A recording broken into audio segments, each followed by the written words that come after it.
Dans le cadre de la riposte contre le VIH-Sida, la tuberculose et le paludisme, le gouvernement du Congo vient de bénéficier d'une nouvelle subvention de 35 milliards de francs CFA de la part du Fonds mondial.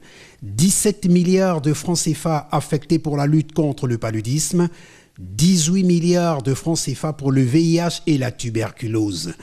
L'exécution de la composante VIH-tuberculose sera mise en œuvre par le gouvernement, le PNUD et l'ensemble du système des Nations Unies afin d'assurer un accompagnement de qualité au ministère de la Santé.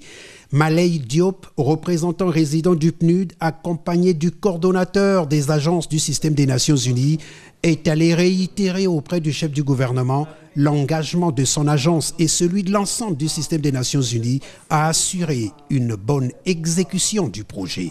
Je dois dire que le choix du PNUD n'est pas fortuit parce que le PNUD accompagne à travers le monde une vingtaine de pays à mettre en œuvre la subvention du Fonds mondial. Vous savez bien, les subventions du Fonds mondial sont assez sophistiquées du point de vue mise en œuvre. Et notre responsabilité ici, au-delà d'atteindre les résultats pour escompter, c'est aussi d'accompagner les entités nationales, de se préparer pendant cette phase-là pour prendre le relais du PNUD. Et c'est pourquoi nous avons déjà, avant même l'entame du programme, procédé à une évaluation des capacités de ces entités nationales-là, développer un plan de renforcement des capacités qui sera mis en œuvre tout au long des 3 années que dure la subvention, pour qu'ainsi, à terme, les programmes nationaux soient en mesure de prendre le relais et de gérer et de permettre au pays de gérer lui-même cette subvention mondiale. Une heure avant, le chef du gouvernement a parlé coopération entre le Congo et Cuba. C'était avec José Antonio Garcia González, ambassadeur de Cuba au Congo.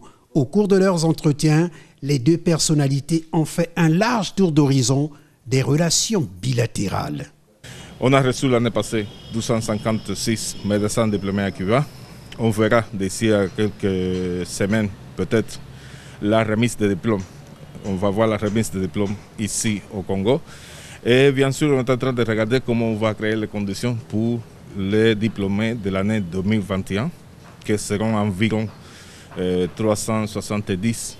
Et comment on va voir surtout créer les conditions pour ceux qui vont venir l'année prochaine.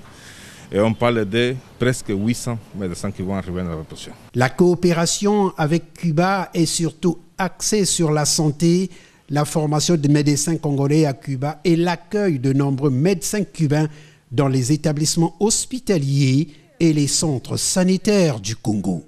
En français, oui, mais pas en lingala et en